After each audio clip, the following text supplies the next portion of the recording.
sunny spaces, smiling faces, happy places.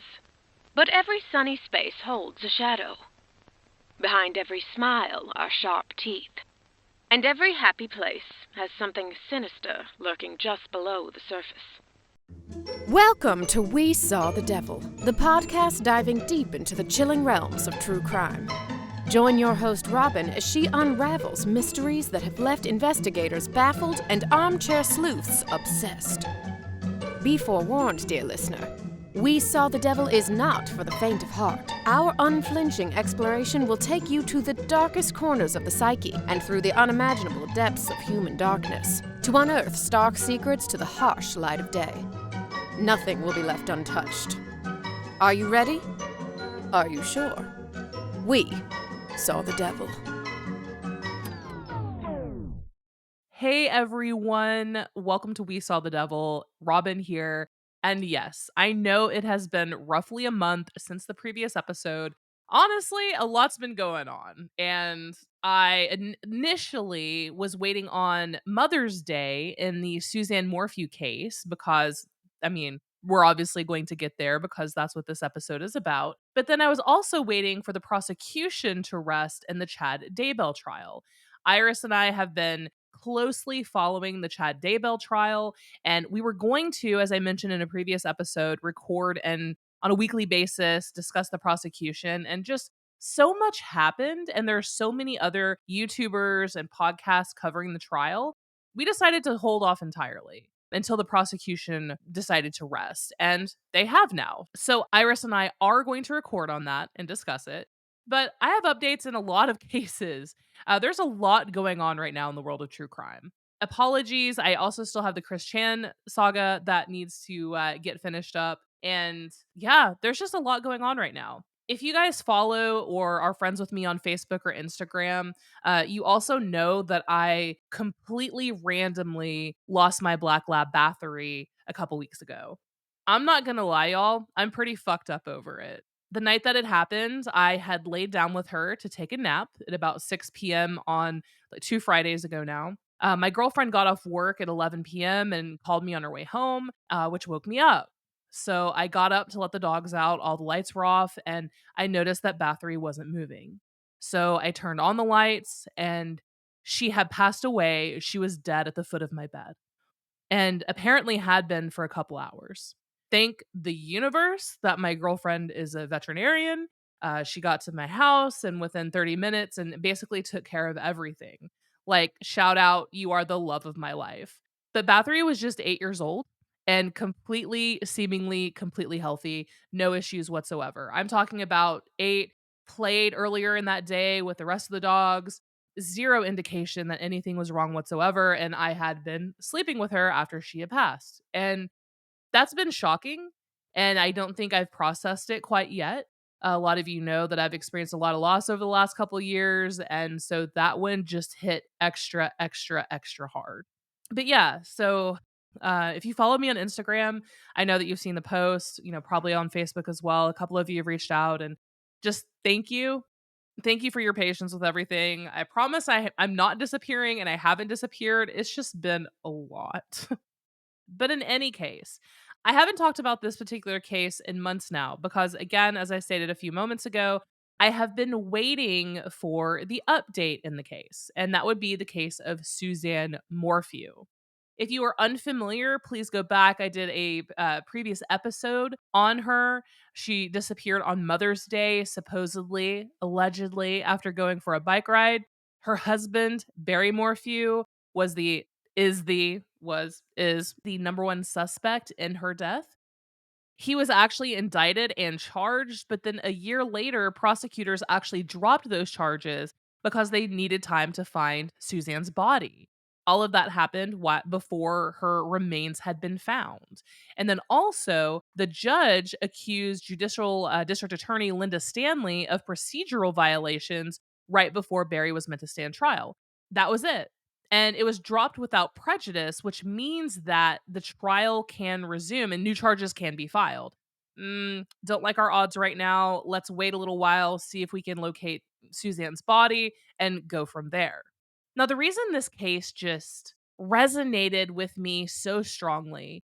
And I know that all of you listeners probably have your cases too, right? Where something about the victim just truly, just really pulls at your heartstrings and really resonates with you. That's how I felt about Suzanne Morphew.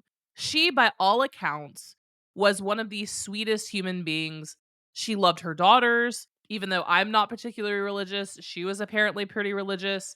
She was a survivor of multiple instances of cancer. And she was in a very violent relationship with her husband, Barry. We know this because of text messages that had been released between Suzanne and her friends. Not only that, but there was a spy pen involved, which Suzanne actually purchased to try to catch her husband having an affair. But when investigators found the spy pen, it actually showed Suzanne was having an affair with an old high school classmate.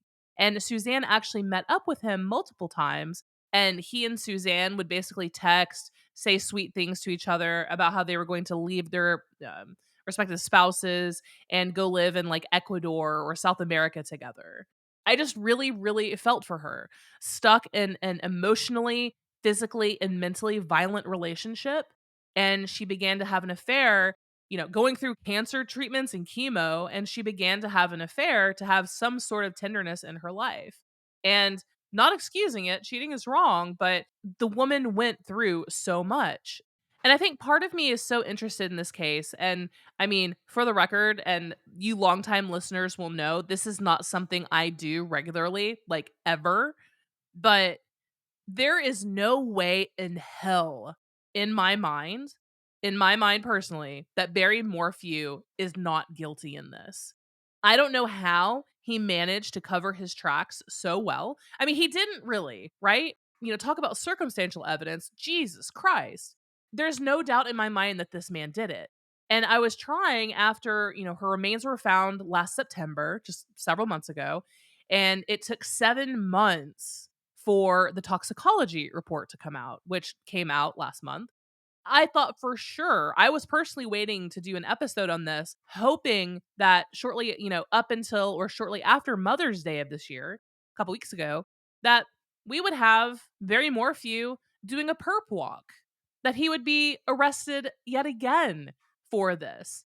Now that we have her body and autopsy results, surely there would be an arrest of Barry Morphew, and that hasn't happened yet. So, just want to go over just a couple updates in this case with this really quick episode, just to get it out of the way, because you guys know that meme of that kid that's holding his breath in, like the blonde curly hair, and he's holding his breath in. Usually, people make a meme out of it being like a vegan not telling someone they're vegan for 5 minutes. But that's literally how I have felt holding in the Suzanne Morphew update, because just, oh, I want to see him go down so badly.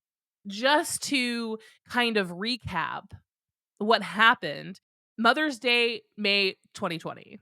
Suzanne Morphew and Barry Morphew had two daughters, Mallory and Macy, and they were unable to get a hold of her to wish her happy Mother's Day. Basically, no one could get a hold of her. Barry apparently was out of town but came home, got a phone call about it. The police were called, they came. They ended up finding her bike kind of sort of nearby. It was down a ravine. They came and they searched the house. They found a bunch of sus stuff. They found a tranquilizer dart cap in the family dryer. I mean, it was sus. And like, that's not even mentioning Barry Morphew's work truck, like his private vehicle. And when they got the location and the computer system, the onboard computer, in terms of when the car moved, when it turned on, when doors opened, all of that stuff. The day/evening that Suzanne Morphew disappeared, Barry Morphew, for whatever reason, was like up all night, moving his car 2, 3, 4, or 5 in the morning. At one point, it went offline. And it's just a whole mess. Again, please listen to the previous episode that I did on it for the full, breakdown in chronological order. But suffice it to say, y'all, the man is sus as hell. And then also don't forget that that same day he went out of town to like Broomfield, Colorado, said he had a job as he's a contractor. He stopped at, on camera, 5 different dumpsters to throw trash away, and then got a hotel room in which he went in, brought tools, like gardening type tools, like hoe and other things, and then left and smelled like bleach. He reeked horribly. I mean, sure, strange things happen. I do believe in coincidence. I believe in Occam's razor, as I state on almost every single episode. The most likely explanation is probably generally it, right? Like the one where the ones where you don't have to explain things away constantly. Those of you who have been following true crime for a long time know that typically it's the husband, and that's with less evidence than this, you know? It's speculated that Barry Morphew discovered, which he did know about the affair, that he discovered the affair about a week before Suzanne Morphew's disappearance. She texted him and said, "I'm done. I don't care what you've been doing for the last, couple of years. I'm done." It's speculated that Barry Morphew returned home, attacked, and killed her. That's what investigators are speculating. So it's a freaking mess. It is a freaking mess. I have a major disdain for Barry Morphew. As soon as Suzanne went missing, he got online and made this plea for her safe return. And I think everyone pretty much collectively knew in that moment that he probably did it. Some Gone Girl level shit that just doesn't fly. He was seen after she disappeared. He had multiple cuts, scratches, and abrasions on his arms and hands. And then again, the stinking of chlorine after he left a hotel in Broomfield. And not only that, but he had signed up for ashleymadison.com, which is basically, for those of you who are unaware, a website devoted to people, typically men, who are looking to have sex outside of their marriage or relationship. It's quite literally just for cheaters, for people to find people to have an affair with. And he was signed up on Ashley Madison. After Suzanne disappeared, he then voted in the election, filing a vote for Donald Trump under Suzanne Morphew's name. He was charged with that. He's just awful, y'all. He is just absolutely awful. And one, I guess, tie in to the Chad Daybell trial is that the daughters, Macy and Mallory, completely support their dad. I will not even forget the day that he was released, like the charges were dropped against him without prejudice. And they walked out of the courtroom, hand in hand, one girl on either side, and they completely believed that their father was innocent. And I just, I can't imagine being them, but I also can't imagine being the Daybell kids either, They lost their mother, she disappeared, and then here's their father, which it's been known that they're daddy's girls, for the most part, but with so much circumstantial evidence, like everything we know about the Morphew case, right? But then everything we also know about the Chad Daybell Lori Vallow case as well. Granted, yes, there's a little bit of LDS church extremism. Chad Daybell was the dad of the house, all that patriarchal bullshit. But still, with so much evidence staring you in the face, circumstantial, physical, or otherwise, how can someone just blindly follow their parent when it's so apparent that they killed their other, parent? I don't for the life of me understand it. Maybe I'm not meant to. But really, for this episode, it's just going to be a really quick one. But I just wanted to mention the update in this case. So, Suzanne Morphew's body was found in Moffett, Colorado, about 50 miles south of the Morphew home last September. And the reason it was found is that it was found by a CBI team who was actually looking for a different person. They didn't find their remains, but they did end up finding Suzanne's. And this place is incredibly remote. It's the high desert, and they found her scattered bones there. The autopsy itself only took a couple days to complete, but it took 7 months for them to release the toxicology results. And an anonymous source has come out and said that they actually did the test, performed these tests from the bone marrow of Suzanne Morphew's femur. What did they find in this autopsy? Well, what did they find at the scene? Her bones were scattered. There had been signs of, predation in terms of, animals disturbing her bones and whatnot. They also found chemicals that do not appear naturally in humans. And the Chaffee County medical examiner determined that she died via homicide, quote, by undetermined means in the setting of butorphanol, zaparone, and medetomidine intoxication. You might be saying, okay, whatever. These same sedatives, Barry Morphew previously admitted to and told investigators that he used these tranquilizers to shoot deer in his yard with a tranquilizer gun, that he used these. All three of these drugs are incredibly powerful tranquilizers. Azaparone is actually itself routinely used in veterinary medicine, while medetomidine is used as a surgical anesthetic. Riddle me this. Suzanne Morphew was found with animal tranquilizer in her system.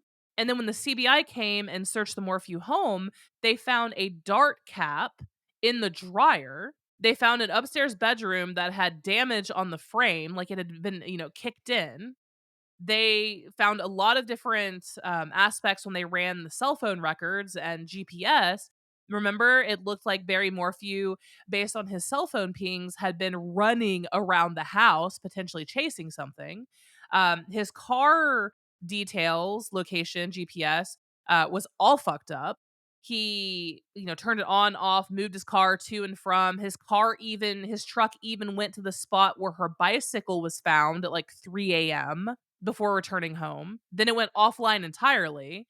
I don't know, y'all. It's just there's circumstantial evidence, I get, but that's just too much. That's just too freaking much. Not to mention him needing to stop at 5 different trash cans in the same town the day that she disappeared. For what purpose? He stopped at 5 different trash cans to throw out articles of clothing and shoes and random things like that.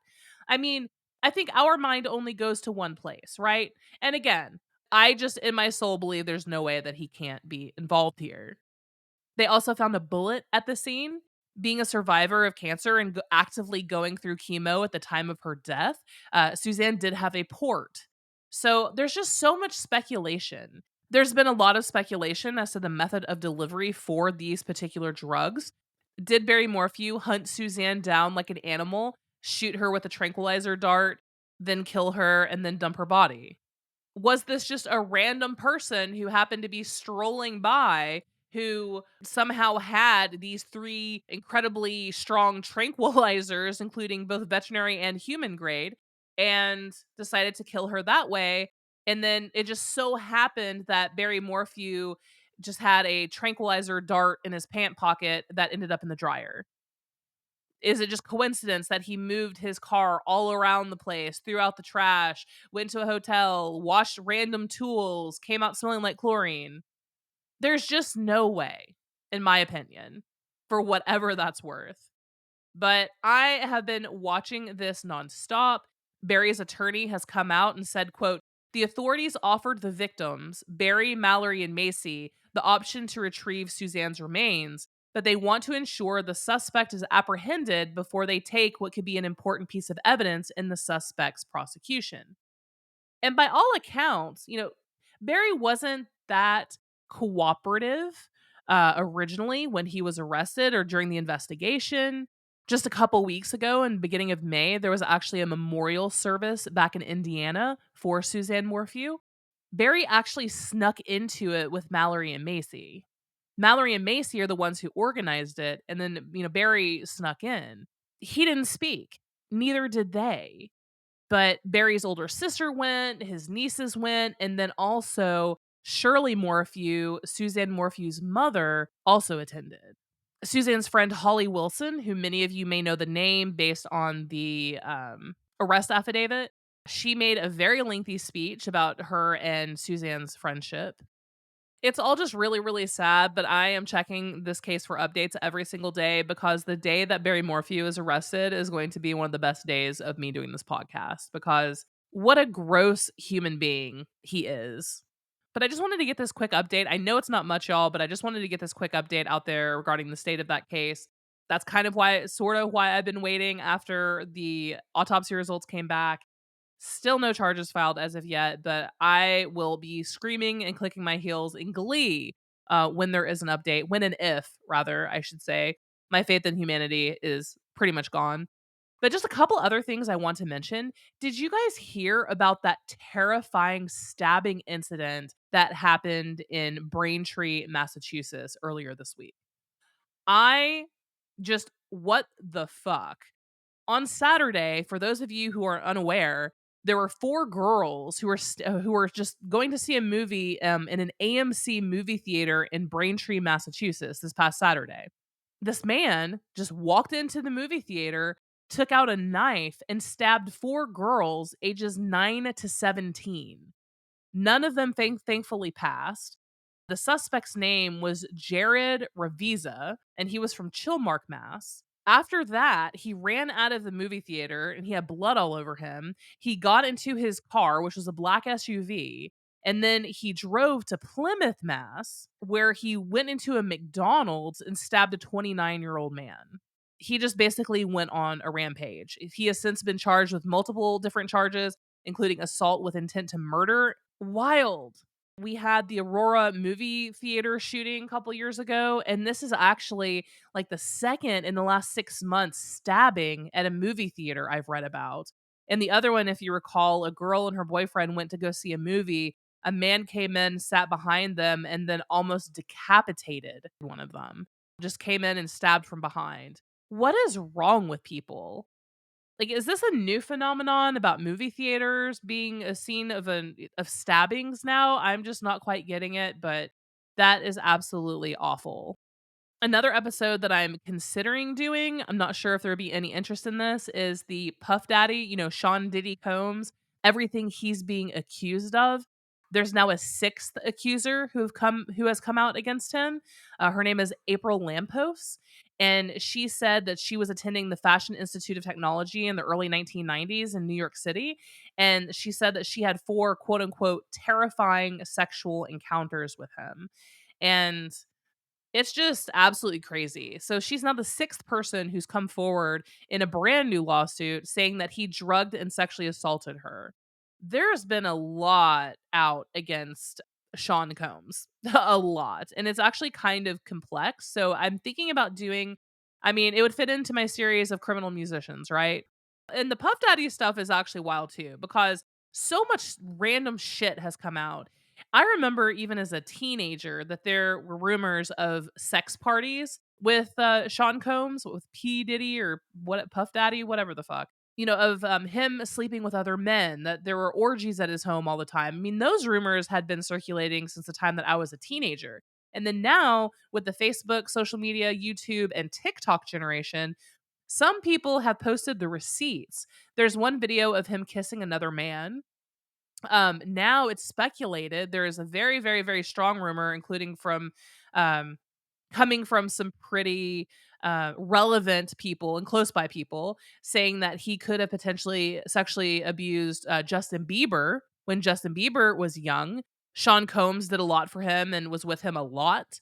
So now people are saying that he could have sexually assaulted him, and that there's big rumor surrounding that. And at this point, many people have stepped forward saying they witnessed the sex trafficking, the physical violence, the mental abuse, and so forth. Almost like what's his name? R. Kelly level type of stuff. I would like to do an episode on that, dig a little deep, and discuss all that he's being accused of, because it's really disturbing. People are sick, you guys. People are sick, and it seems like, when you have like Army Hammer and P. Diddy, Danny Masters. I mean, the list goes on and on. Harvey Weinstein. Money and power can absolutely corrupt, or corrupt absolutely. But I just wanted to get a quick episode out, let you guys know that I'm alive. I am here. Next episode is going to be a Chris Chan update. After that, Iris and I are going to do an episode on the Chad Daybell trial, how it's been going so far, what we think, what the fuck is going on with the Daybell kids. They can do their testimony and basically contradict what the investigation had already turned up, earlier on. That's been interesting. Also, we have the Bryan Kohberger case out of Idaho, which is just getting wilder by the minute. And lastly, the final reason I kind of held off is that I was actually looking really forward to covering the Delphi murder suspect, Richard Allen. His trial was literally scheduled to begin on May 13th, but the week before, Special Judge Fran Gull granted the wishes of the defense to vacate that trial date. The new trial dates are October 14th through November 15th. And that entire trial is shaping up to be a complete and utter shit show because the defense basically requested a speedy trial, right? In the beginning of this month, in early May, the defense filed a motion to have Judge Gull disqualify herself from the case. The defense team said, hey, we're not ready to have this trial. We haven't had access to the defendant, to our client. We haven't had time to review everything, and we haven't really had a lot of pre-trial hearings to go over what potential evidence can be used in the trial. The judge was like, nope, nope, nope, nope, nope, nope. Sorry, not going anywhere. And the defense attorney, Rozzi, argued that literally said this to the judge, said, quote, you don't know anything about this case. Shots fired. And don't forget that previously the defense team had already gone to the Indiana Supreme Court to remove Judge Gull, and the Supreme Court basically laughed in their face and said, nah, fam. Judge Gull is still there. And then before that, Judge Gull had attempted to have Baldwin and Rozzi, two members of the defense team, removed from the case entirely because of an evidence leak. I don't know how many of you are aware of this, but someone who had access to the physical pictures of Abby and Libby dead, like their actual dead bodies, somehow that evidence actually got leaked and pictures of their bodies appeared on Discord and started making their way across the internet. Someone leaked that, took a picture and leaked that evidence. Judge Gull called them sloppy and incompetent. It has just been an absolute nightmare since the very, very beginning. So, in any case, we are not going to have a trial for Richard Allen until mid October. And that's another person that I really can't wait to see go down. It's very, very clear. You know, it took years. It took, what, almost 5 years for him to be arrested in this murder. But once you hear his voice and see his stature and his mannerisms, and then you re listen to and watch the video again for the Down the Hill, I mean, it's pretty chilling.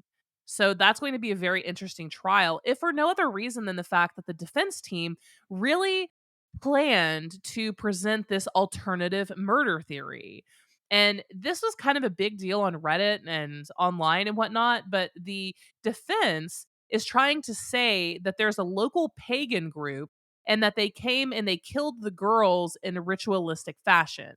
And the prosecution sought to bar the defense from mentioning cult or ritualistic killing and a series of other terms as well, and then also preventing them from mentioning several names of people who were previously linked to the case in one way or another, like Keegan Kline, who had been talking to one of the girls and was actually found to be a pedophile. Lots and lots of child porn. I mean, and last but not least, but there's an unsealed document of an alleged phone call that took place between Richard Allen and his wife Kathy. And in that document, it says, quote, in that phone call, Richard M. Allen admits several times that he killed Abby and Libby.